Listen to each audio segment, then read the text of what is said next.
Syedaralun, mulai Selasa 8 November 2022, pemerintah resmi melanjutkan pemberlakuan pembatasan kegiatan masyarakat atau PPKM level 1. Untuk Pulau Jawa dan Bali, pemberlakuan PPKM akan berlangsung hingga 21 November 2022. Sedangkan wilayah luar Jawa dan Bali akan berlangsung hingga 5 Desember 2022 atau 14 hari lebih lama.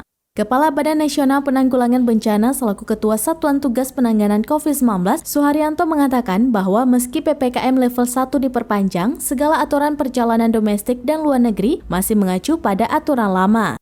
Ia menjelaskan untuk aturan pelaku perjalanan dalam negeri atau PPDN atau domestik mengacu pada aturan SE Satgas nomor 24/2022. Sedangkan aturan pelaku perjalanan luar negeri atau PPLN mengacu pada aturan SE Satgas nomor 25/2022.